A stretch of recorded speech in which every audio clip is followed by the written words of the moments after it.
acercar a los estudiantes, a los alumnos, a los niños, a los adolescentes, a cómo proceden los científicos, cómo procede la ciencia en los distintos campos del conocimiento.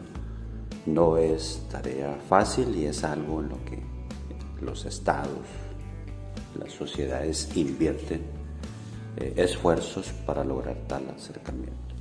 En el caso de los jóvenes que estudian licenciatura o que están en el sistema de normales, es muy importante que ellos se vayan aproximando a estas formas de proceder de la ciencia y estas formas de proceder o de hacer ciencia ya con un objetivo que tiene que ver con su preparación profesional y con las posibilidades que tienen ellos de, aparte de hacer docencia, hacer investigación educativa.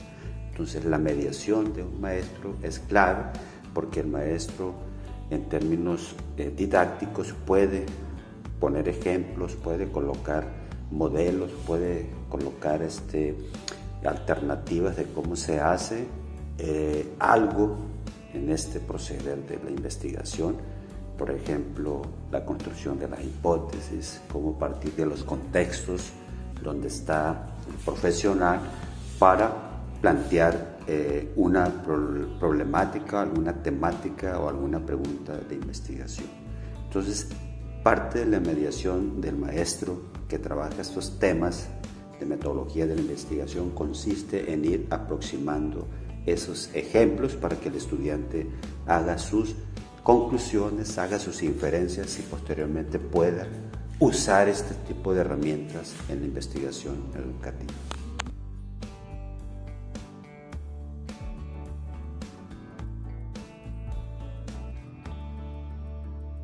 ¿Qué tal? Micrófonos a nuestro director general de editorial, Hans Serrano. Gracias, Eric. Estimados estudiantes, profesores, autoridades académicas e investigadores de la Universidad Autónoma de Occidente, compañeros, colaboradores, distribuidores e invitados especiales de McGraw-Hill, muchas gracias por acompañarnos. En McGraw-Hill estamos de plácemes y manteles largos con motivo de la presentación del libro El camino de la investigación, el modo científico de preguntar, responder y contrastar, obra del doctor Jorge Gastelum Escalante. Jorge Gastelum Escalante nació en el municipio de El Fuerte, Sinaloa. Es doctor en investigación educativa por el Centro de Investigación y Estudios Avanzados del Instituto Politécnico Nacional. Dirige un cuerpo académico de la Universidad Autónoma de Sinaloa y de la Universidad Autónoma de Occidente. Ha participado en conferencias, paneles, en investigaciones en varios países. Es autor y coautor de una decena de libros como Agricultura y Agronomía en México, La Escuela de Atenas, Consejos de los grandes autores para escribir e investigar en los libros, Los creadores del método científico, El loco Layo y otros materiales cuénticos. En el caso de la edición revisada que estamos presentando, El camino de la investigación, el modo científico de preguntar, responder y contrastar, su espíritu se centra en mezclar las técnicas de los grandes maestros de la escritura para hacer atractiva la investigación científica y en sus metodologías. Como le indica el doctor Gastelum en la introducción de su obra, el objetivo de este libro es proporcionar a los estudiantes y lectores las herramientas mínimas necesarias para el diseño de protocolos de investigación. El propósito es que quien lo estudie adquiera los elementos que le posibiliten estar en capacidad de elaborar un protocolo adaptable a cualquier formato, sea del CONACYT o de cualquier otro organismo dedicado a impulsar el despliegue de proyectos de investigación científica.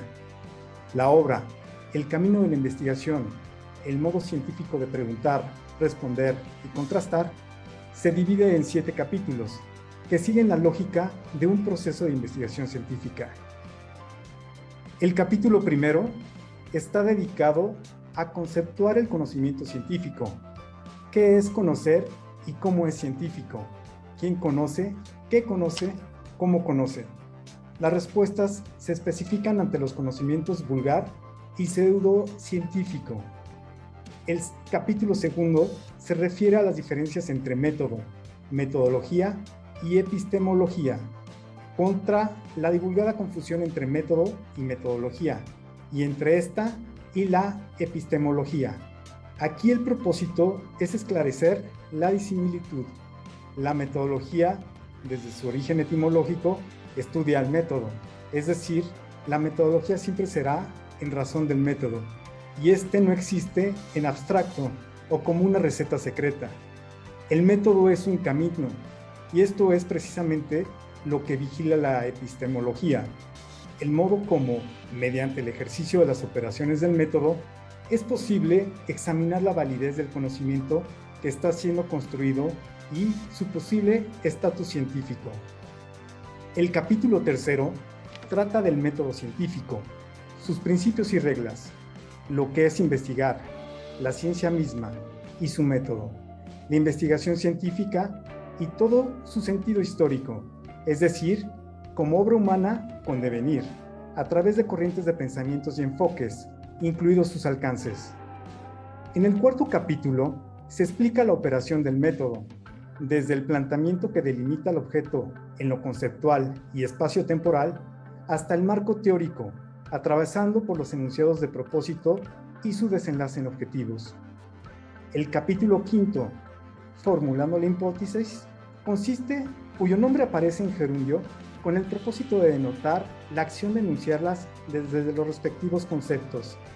En este capítulo, lo que se trata es de diseñar hipótesis cuando así el objeto de la investigación lo requiera, en relación con la disciplina científica en que éste se inscriba y con el enfoque investigativo.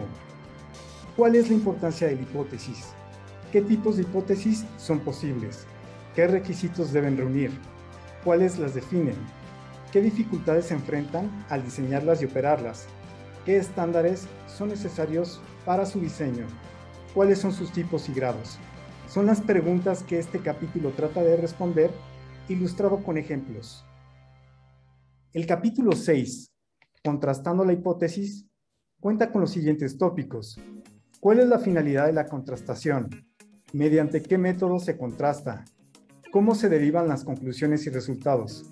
A la par, ¿qué define la contrastación y establece su finalidad? Ejemplifica. ¿Qué métodos se utilizan en la contrastación y cuáles son sus características? ¿Cuándo se trabaja con el universo y cuándo con la muestra? ¿Qué son universo y muestra? Son las preguntas cuya respuesta se encuentran en este capítulo. El séptimo y último capítulo se refiere al reporte de investigación. ¿Qué es dicho reporte en tanto genérico del libro, capítulo del libro, artículo científico, tesis, tesina, etc.? ¿Cuál es su estructura general? ¿Con qué estilo lo escribe? Por otro lado, en las páginas preliminares del libro, el doctor Daniel García Urquídez, investigador y docente de la Universidad Autónoma de Occidente, señala que este libro es un instrumento para elaborar un protocolo de investigación, pues desmenuza con brevedad y precisión las pautas de la investigación científica. Es útil a cualquier lector, pero además, bajo su luz, quienes somos profesores podemos disponer de una excepcional caja de herramientas para acompañar a los estudiantes en sus indagaciones, evaluar sus avances y asesorarlos en los dilemas que surjan. Por su calidad, este es un texto para el docente que imparte método, un manual para el asesor de proyectos y una obra a considerar por investigadores probados. Asimismo, el doctor García Urquídez destaca que no es un tratado de metodología, no tiene esa pretensión. Los temas se abordan y desarrollan con un lenguaje elegante, sobrio, claro, preciso, plenamente apegado a los principios de la redacción científica. Tal vez su mayor virtud es el abordaje claro, suficiente y preciso de todos sus apartados. Una redacción impecable, sin rebuscamientos, pero al mismo tiempo plagada de conceptos, anotaciones históricas, ilustrativas anécdotas y agudas reflexiones de los más grandes pensadores de la ciencia. También el doctor García Urquídez indica que el libro del doctor Gastelum enfatiza que el método no es una receta, sino un camino que se materializa a lo largo del proceso de investigación y toma forma cuando éste se concluye. Es decir, el método se construye en la medida que avanza en la aventura inquisitiva. Y recalca, en esta obra, Gastelum y Escalante nos reta a pensar, no a dar nada por sentado, a mantener o encender un espíritu que ayude a buscar la verdad científica, siempre escurridiza y amenazada por el error. A quienes nos honra la responsabilidad de ser maestro, nos invita a replantearnos los mitos y vicios que por omisión o negligencia reproducimos en el aula, sin percatarnos de los efectos de la deformación en los estudiantes. El doctor García Urquídez comenta que una de las principales virtudes de este libro es que desmenuza cada una de las operaciones del proceso de investigación, qué son y cómo pueden elaborarse, y mejor aún, brinda fórmulas claras que ilustran las ideas y conceptos. Por ejemplo, el autor propone un procedimiento para delimitar y esclarecer los conceptos, y lo hace tomando como base el de aprendizaje significativo. ¿Qué es el aprendizaje significativo en el lenguaje común? ¿Qué significa aprendizaje significativo en su origen etimológico, en su sentido académico, en su significado teórico? Y así, como nos lleva a la mano en esta parte, la obra ofrece procedimientos similares, que son una guía, nunca una receta, en lo que concierne a la pregunta de investigación, la hipótesis y los enunciados de propósitos u objetivos. En lo personal, el doctor García Urquídez expresa que la lectura del libro le dejó abundante aprendizaje significativo, aprendizaje nuevo, que se concluye a partir del conocimiento anterior, pero también un conocimiento que deja huella y no es puramente racional. El autor patentiza que la verdadera actividad científica consiste en la verificación de las hipótesis mediante su contrastación, apoyando en Dieterich, uno de los grandes precursores de la investigación. Gastelum Escalante recuerda que existen 5 métodos de análisis y contrastación: la observación sistemática, el experimento sistemático, la documentación sistemática, la encuesta y la entrevista. A partir de ahí, teje una explicación magistral de cada uno de sus métodos, haciendo gala de capacidad de síntesis, ejemplos ilustrativos, fundamentando su explicación en sobresalientes pensadores. Finalmente, el doctor García Urquídez confirma que este libro es producto de un denotado esfuerzo intelectual, pero más que eso, es producto del amor por la educación, de pasión por la enseñanza, es decir, del interés de formar adecuadamente a las nuevas camadas de seres humanos, mucho más que solo alumnos. Representa también un acto de generosidad y compañerismo, de deseo de compartir con sus pares, docentes e investigadores el cúmulo de conocimientos y experiencias adquiridos a lo largo de décadas de trabajo. En ese marco, el doctor García Urquídez enfatizó que este no es un libro más, es una obra que vale tener como consejera permanente, como libro de cabecera en lo relativo a la enseñanza del método científico, como recurso para afrontar los inevitables dilemas que surgen en la investigación. Es un libro que merece trascender. Espero es generar en nuestros estudiantes, generar o contribuir a consolidar lo que ya tienen, que es la curiosidad por el conocimiento. Una frase que les repito yo mucho a mis estudiantes, valga la redundancia, repito mucho, es: el genio está en la pregunta, no en la respuesta. Entonces, no somos los docentes, los genios que podemos responder a todas las preguntas de los estudiantes, sino que lo que debemos hacer es motivar la pregunta, motivar la construcción de la pregunta y la vigilancia de la pregunta, porque en razón de la pregunta es la respuesta. A veces uno toca la puerta de una casa y pregunta: señora, ¿cuántas personas viven en esta casa? Y la señora contesta: 4 personas. mi esposo, mis 2 hijos y yo. ¿Y cuántas personas trabajan? Solamente mi esposo. Aunque ella trabaje todo el día, ¿no? Trabaja todo el día, pero como ella tiene quizá el concepto de que solo se considera trabajo lo que es remunerado, entonces ella concibe que no es trabajo lo que hace, que es una gran tarea doméstica. Entonces, creo que esto nos ilustra cómo la pregunta debe ser vigilada para que la respuesta sea lo más certera posible. Lo que creo es que se trata de formar preguntones, de formar críticos, donde crítico, según su origen etimológico, significa discernir, preguntar. Criticar significa investigar, significa preguntar. Y todos los conceptos, todos creo que hay que ir aclarándolos, y creo que los estudiantes se motivan mucho cuando uno aclara los conceptos, define los conceptos con los que vamos a trabajar. Creo que el protocolo, como ha sostenido la doctora de la Universidad Autónoma de Occidente, la doctora Silvia Párez Camacho, también tiene un origen etimológico, viene de protos primero, colos, que es el pegamento con el que se pegaban los libros. Entonces, la primera hoja es donde viene el protocolo, donde viene explicado lo demás. Es diferente la palabra protocolo de proyecto. Yo explico proyecto como lo que sale de mi cerebro, con lo que proyecto hacia mi interlocutor. Pero un proyecto puede hacerse en una servilleta. Es un proyecto no formal, no formalizado. La palabra protocolo formaliza el proyecto. Lo dijo muy bien nuestra doctora. Proyectos protocolizados.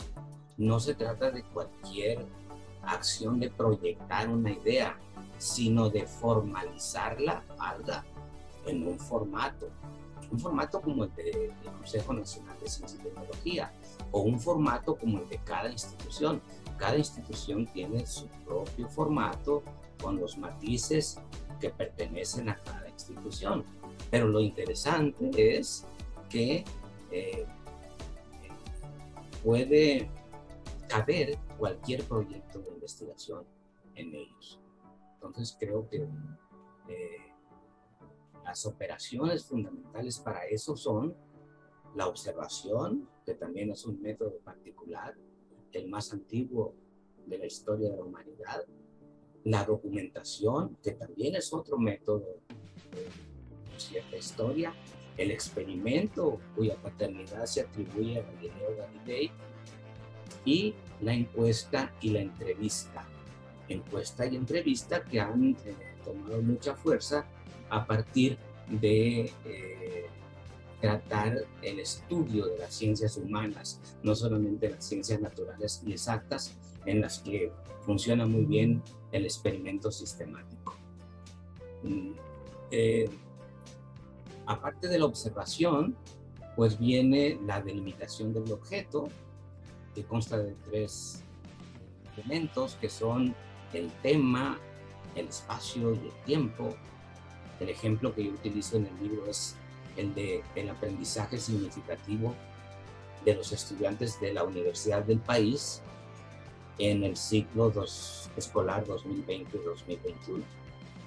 Entonces, ahí tenemos los 3 elementos de un objeto delimitado. El tema, que es el aprendizaje significativo, el espacio, que es en los estudiantes de la Universidad del País, y el espacio y el tiempo, que es el ciclo escolar 2020-2021. Entonces se delimita, se observa el objeto le guiña el ojo a uno, por cierto, ¿no? Le provoca cierta curiosidad. Uno lo delimita porque es necesario para ver si es viable. Luego formula la pregunta central de investigación, y a esa pregunta hay que responderla La naturaleza no responde por sí sola, lo social sí. Pero cuando la naturaleza no responde por sí sola, el investigador debe formular la respuesta. Y su primera respuesta es una respuesta a medio camino llamada hipótesis. Esta hipótesis también tiene raíces griegas, viene de hipo bajo, tesis, respuesta. Es una respuesta que está por debajo en su calidad de la respuesta final, pero que yo voy a comprobar construyendo los datos con los que voy a contrastar la hipótesis. Y cuando contrasto, o verifico o rechazo. Luego analizo, derivo conclusiones y resultados y los plasmo en un informe. Esas son las operaciones del método.